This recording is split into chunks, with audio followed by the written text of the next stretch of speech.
Welcome to another episode of the Writing Expensive Words podcast.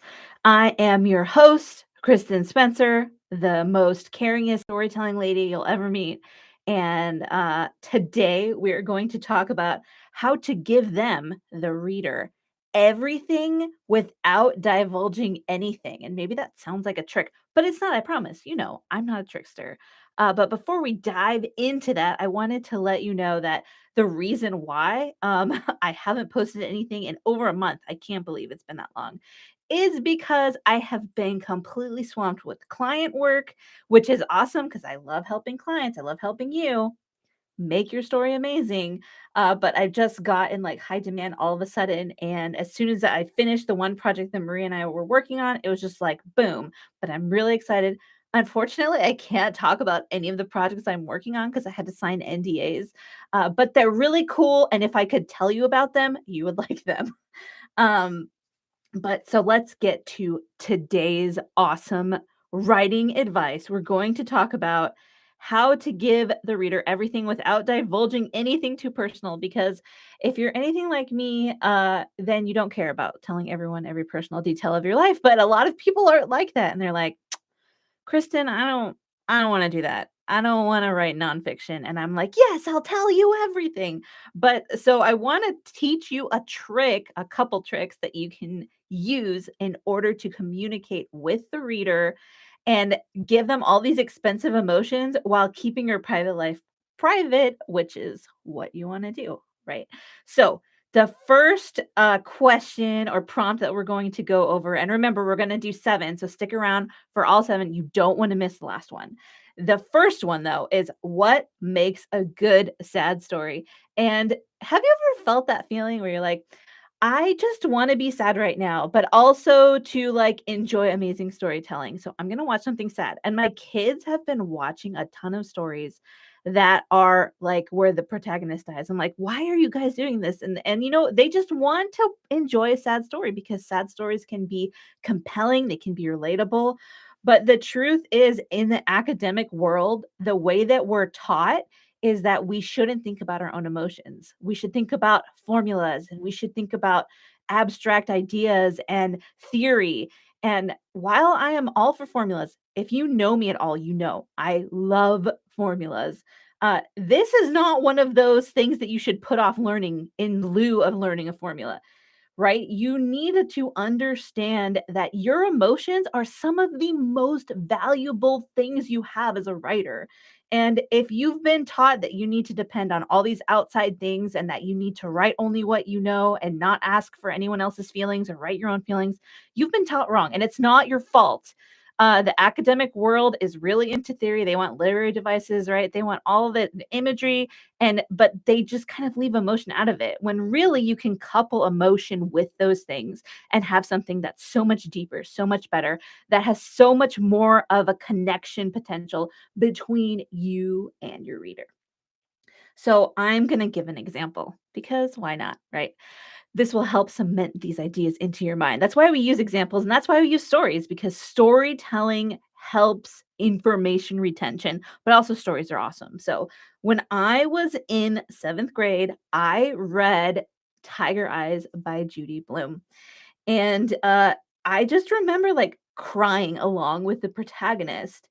And I was thinking like, how did Judy Blume come up with a story? Well, as it turns out, she was grieving the real loss of her real life father when she wrote this. But Judy didn't have to write about her own experiences, right? I only know that because I watched a masterclass where she talked about it. In the book, you don't know that that's what's going on. So you have this thing where she was going through a real experience. She didn't write what she was going through, but she used those emotions to give the character those feelings and make them feel real because they were real. She's just not using the details. So you can use your own emotions and your own feelings without using the details. That's how you give everything without divulging anything. That's the trick.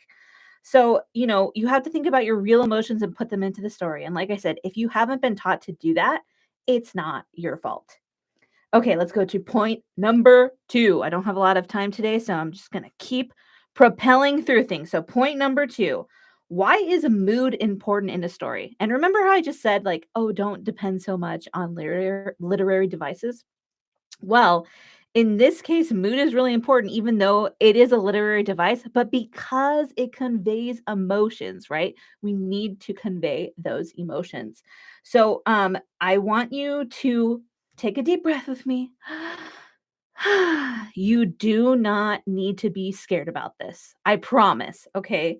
Um, Mood is how the writing feels. So when you read something that makes you feel sad, the mood is sad. When you read something that makes you feel rushed, the mood is yeah, suspenseful, right? So we have all these different things to think about for mood, but you don't need to be scared. All you have to do is ask yourself this one question when you're trying to figure out what the mood is for what you're writing. How do I want the reader to feel right now? That's it. How do you want the reader to feel when they're reading through your story? It's important because if you don't know how your reader should be feeling, you're going to have an almost impossible time conveying that. And I think that this is one of the reasons why writers get writing fatigue or writer's block because they don't know which emotion they want the reader to be feeling in that moment. So, if you know what mood, if you know what feeling that you need the reader to be having, experiencing, you're going to be able to tell them everything without divulging anything. Okay, point number 3. Point number 3. Why do we like sad stories? Okay, the reason that we like sad stories is because we all feel the emotion of sadness. That this always makes me think of the film Inside Out by Pixar, which is amazing. And like I talked to my brother about just this one film for like 2 hours the other day because we're like, it's so good. But it really is one of the best stories that you can watch because it discusses how complicated sadness is. And without sadness, I don't want to give too much of the plot away because you really should go watch this movie. I'm telling you, go watch it. You're going to laugh, you're going to cry, everything. But it talks about how sadness is attached to other emotions, and without sadness, we can't actually function well. So you need to teach your brain that it is good for you to write sad scenes. And you're probably like, Kristen, you sound crazy right now. And I'm like, no, I'm not sounding crazy. I'm telling you how to divulge everything without divulging anything. That's right. So I want you to think about how when you write something sad, you're going to feel exhausted. I know I feel that way. I definitely have to set up my day differently if I know I'm going to be writing a bunch of sad scenes. Okay. But what you need to do next time you write a sad scene is do something that tells your brain you just did something good because your brain's going to feel like, I just did something bad. I feel gross. I don't like feeling sad like this when it's not totally necessary and it's not a real sadness I'm experiencing in my life. So you need to do something to celebrate to tell your brain, hey, guess what? This is a good thing because this is the kind of thing you need to get in the groove to do if you want to be a dynamic writer, if you want to be able to write things that make people feel things. Okay, so celebrate. Like Rachel Peterson says, what we celebrate, we can replicate. That's like one of my favorite sayings. That's why I say it all the time. That's why I do that all the time. That's why I celebrate little things. Okay, so we're going to point number 4. See, we're booking. We're doing great. Isn't that a great sound? The paper. I love the sound of pages turning. I love the sound of like your hand scraping against the page as you're writing, right? If you're writing by hand. I love the sound of typing. I have like this really clicky clacky keyboard I use when I want to feel super inspired. So point number 4. Why emotions are so powerful. So a lot of writing instructors will tell you that you need to focus on the details of the scenes before you think about the emotions that the character is experiencing, but that's not true. It's a trend for literary fiction, but literary fiction is hard to sell. So I feel like unless you're Immortals, who is killing it in literary fiction right now, you should read A Gentleman in Moscow. It is like mind-blowingly good and funny and just everything. But literary fiction is really hard to sell, and a lot of people are not able to write it well, if you want like an easy readership of people who are going to understand you, who are going to like you and become your fans, I don't typically recommend that you start out reading or writing literary fiction. You can read literary fiction as much as you want. But so instead of thinking about the details, which can lead you into what we call overdescription, I want you to think about the emotions first and then add details that amplify those emotions for the reader. I'm going to say that twice because it's just so important. It makes such a big difference. Listen, okay? Instead of thinking about the details first, think about the emotions and add details that amplify those emotions for the reader. You don't have to keep listening to bad advice. And now that you know what to do instead, you can do it. All right, point number 5. Pew. What makes a story emotional? All right. Have you ever read or watched something and felt sad and then thought to yourself, wow, the person who wrote this really understands me? Has that happened to you? Well, the truth is that that is happening because of what we call relatability. Because when you feel things and convey those feelings, other people are like, oh my gosh, I have so felt like that. And I was recently listening to a podcast and I just started crying because I was like, this person explained this way that I feel in the most accurate way I've ever heard. They know exactly what I'm feeling. And that validation feels so good. Like I'm not alone in the world. You know, it doesn't feel good to feel alone in the world.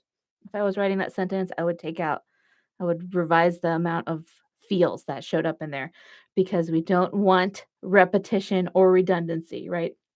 The two R's that haunt us in our sleep. So I you don't have to tell everyone something specific of what's going on. Remember, you don't need to give them details, but convey those emotions when you're writing to create points of human connection. That's what we want, right? That's how we turn readers into fans and then those fans into friends because I always want more friends, right? I can always use more good friends, can't you? But also, it's nice to have fans. Okay, we're going on to point number 6. Woo! Point number 6. What is your emotional story? I share a lot about my journey and my struggles in writing, but did you know that I have also had a pretty much, since I was a teenager, I've struggled with disordered eating. So, you know what? When I write a character who struggles with disordered eating, I know exactly how to get it right. And writing things about real feelings can be scary, but you know what else? It's super empowering. It's scary and empowering at the same time, which is an interesting dynamic, don't you think? So you don't have to share your emotional story through your writing if you don't want to, but it will improve your chances of human connection. You don't have to say, "I know how to write this thing because I've been through that thing." Right? You don't have to do that. So let's practice though here now. And I want you to think what's something you do feel comfortable sharing? What happened and how did that thing make you feel? Drop it in the comments. You can even send me a personal message if you don't want to post it for everybody. Email me, whatever, kns@literarysymmetry.com. Okay, so do that thing. Practice. Think about it. Tell me about it. Tell someone else about it if you don't want to tell me. Just make sure you go through the motions of thinking about something you're comfortable sharing about and then actually writing down those emotions or and telling them to another person, okay? All right. The seventh and final point of today's Tell Them Everything Without Divulging Anything is how to write an emotional story.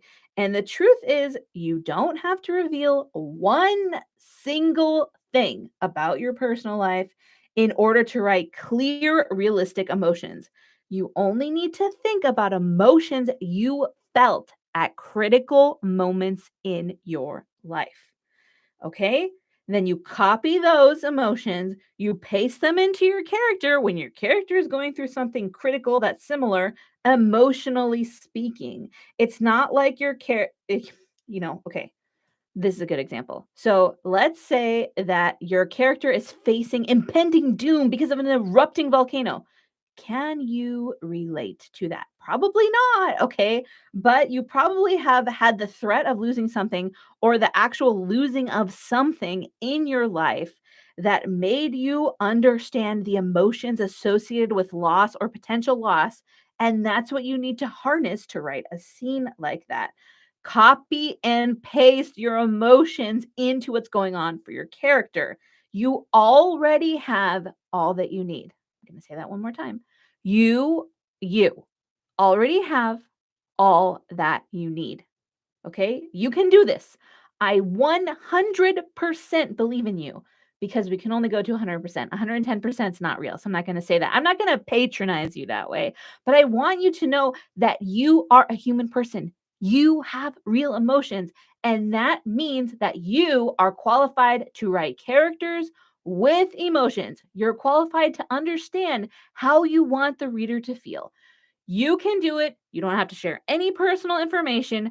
Remember, the truth is you can share everything without divulging anything.